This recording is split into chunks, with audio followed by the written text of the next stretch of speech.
సంపత్ నంది గారిని మాట్లాడవలసిందిగా రిక్వెస్ట్ చేస్తున్నాం. అందరికీ నమస్తే. ఫస్ట్లీ మీడియా ఫ్రెండ్స్కి, మిత్రులందరికీ నమస్కారం. వచ్చిన గెస్టులకి, ముఖ్యంగా మా కిరణ్ గారి మదర్ సాయిలీల గారికి, శ్రీరాములు గారికి, డాక్టర్ శ్రీరాములు గారికి, చాలామందికి తెలియదు, ఆయన చాలా పెద్ద డాక్టర్. ఆయన శ్రీరాములు గారికి నమస్తే అండి. కిరణ్తో రావాల్సింది నేను ఇక్కడికి, కిరణ్ కోసం వచ్చాను. కిరణ్ది నాది 20 years ఆఫ్ ఫ్రెండ్షిప్. బిగినింగ్ డేస్లో ఇద్దరం కలిసి వర్క్ చేసాం ఒక దర్శకుడి దగ్గర అసిస్టెంట్ రైటర్స్గా. అప్పటి నుంచి నాకు కిరణ్తో అసోసియేషన్ ఉంది. చాలా మంచి రోజులు కూడా ఉన్నాయి. ఎన్నో December 31st నా రూమ్లో ఎన్నో స్టోరీ డిస్కషన్లు అతని రూమ్లో జరిగేవి. ఇక్కడ కూర్చున్న ఇందాక 20 నిమిషాల్లో 20 సంవత్సరాల జర్నీ అలా కళ్ళ ముందు ఫ్లాష్ అయింది. తను మనందరినీ వదిలిపెట్టి వెళ్ళడానికి 2 రోజుల ముందు కూడా నాతో చాలాసేపు మాట్లాడాడు. I'm coming out of it. మనం రాగానే 101లో మన పాత ఫ్రెండ్స్ అందరినీ పిలిచి మనం కేజేక్యూ సినిమా చూపిద్దాం, అందరు ఒపీనియన్ తీసుకుందాం, ఏమైనా కరెక్షన్లు ఉంటే చేద్దాం, చాలా మంచి సినిమా చేద్దామని చెప్పాడు. కానీ మమ్మల్ని అందరినీ, ఎస్పెషల్లీ మా బ్యాచ్ ఒకటి ఉంది, అందరిని వదిలేసి దూరంగా వెళ్ళిపోయాడు ఆయన. కిరణ్ది కొంచెం రాడికల్ థింకింగ్ అండి. ఆయన కొంచెం రెబలెస్గా ఉంటాడు. స్ట్రేట్ ఫార్వర్డ్ మనిషి, ఎవరికి బెండ్ అయ్యే టైప్ కాదు. చాలామందికి తెలియదు ఆయన గురించి, దగ్గరగా ఉన్న వ్యక్తిని నేను. అందుకే కేడి సినిమా తర్వాత ఇంతకాలం పట్టింది ఇంకో సినిమా పట్టుకోవడానికి, చేయడానికి.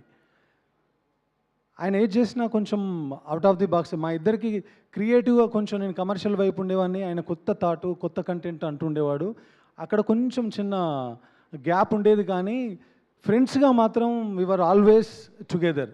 ఎంత దూరంలో ఉన్నా, ఆయన మణిరత్నం గారి దగ్గర ఉన్నా, ఇక్కడ వేరే ప్రకాష్ గారి దగ్గర వర్క్ చేస్తున్నా, ఎప్పుడు అప్డేట్స్ షేర్ చేసుకునే వాళ్ళం. ఈ సినిమా, ఈ కేజేక్యూ కూడా మొదట్లో అప్పుడు నేను వేరే సినిమా చేస్తున్నాను, నాకు స్క్రిప్ట్ పంపించారు, చదివిన వెంటనే నేను చేయాల్సింది. కొన్ని కారణాల వల్ల చేయలేకపోయాను. ఆ తర్వాత చెరుకూరు సుధాకర్ గారు చేస్తున్నారనగానే ఐ ఫెల్ట్ వెరీ హ్యాపీ. ఎందుకంటే నేను చేస్తే అది చాలా తక్కువలో, అసలు ఎలాంటి రిసోర్సెస్ లేకుండా చేయాల్సి వచ్చేది.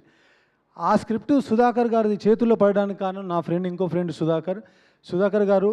మీరు ఈ సినిమా చేయడం అనేది చాలా చాలా చాలా చాలా చాలా పెద్ద విషయం అండి. నా ఫ్రెండ్కి, ఫ్రెండ్స్ అందరూ ఆయనకి ఏమైనా అయినప్పుడు మేము పక్కన ఉండడం చాలా చిన్న విషయం. అందరం ఉండాలి. ఆ లాస్ట్ డే రోజు కూడా మార్నింగ్ నుంచి మేము అందరం అక్కడే ఉన్నాం, ఆయనకు కావాల్సిన ఫ్రెండ్స్ అందరం. కానీ సుధాకర్ గారు కూడా మార్నింగ్ నుంచి ఈవినింగ్ వరకు అదే హాస్పిటల్లో ఉండి, తన టీం అందరూ ఉండి, కథ చెప్పినప్పుడు ఎంత బడ్జెట్ అయినా పర్వాలేదని చెప్పిన సుధాకర్ గారు, ఆయన కష్టం వచ్చినప్పుడు కూడా ఎంతైనా పర్వాలేదు తనని కాపాడండి అని నిలబడ్డారండి సుధాకర్ గారు. ఇది ఇండస్ట్రీలో ఏ ప్రొడ్యూసర్ చేసినట్టుగా నేను వినలా. ఒక ప్రొడ్యూసర్ ఇలాంటి పరిస్థితి వచ్చినప్పుడు సరే ఏమైంది, ఓకే చూద్దాంలే అని మాట్లాడే మాటలు విన్నాను. నాకు కూడా ఒక ఎక్స్పీరియన్స్ ఉంది, ఒక జర్నీ ఉంది, ఒక సక్సెస్ఫుల్ జర్నీ ఉంది, చాలామందిని చూశాను. కానీ సుధాకర్ గారిలో ఆ రేరెస్ట్ క్వాలిటీ చూశాను నేను. సుధాకర్ గారు, మీరు నా ఫ్రెండ్కి చేసింది ఎప్పటికీ మా ఫ్రెండ్స్ అందరం ఎప్పటికీ మర్చిపోలేమండి.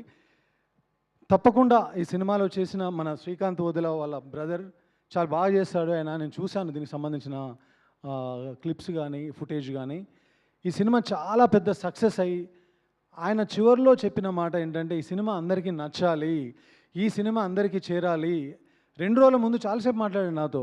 ఆయన కోరుకున్నట్టుగానే నేను భగవంతుని కోరుకుంటున్నాను, ఈ సినిమా మీ అందరికీ రీచ్ అవ్వాలి, మీ అందరికీ దగ్గర అవ్వాలి, ఈ సినిమా మీ అందరికీ నచ్చితే ఆ తల్లిదండ్రుల కన్నీళ్ళలో ఉన్నటువంటి బాధ కనీసం కొంచెమైనా తగ్గుతుంది. దయచేసి August 7th ఈ సినిమా చూడడానికి థియేటర్కి రండి.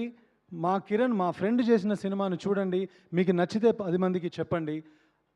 ఇది ఒకటే నేను నా ఫ్రెండ్ తరఫున కోరుకునేది. థ్యాంక్ యూ సో మచ్ నన్ను ఇక్కడ పిలిచినందుకు. థ్యాంక్ యూ అండి, థ్యాంక్ యూ సో మచ్ అండి. ఇప్పుడు మా బ్యూటిఫుల్ హీరోయిన్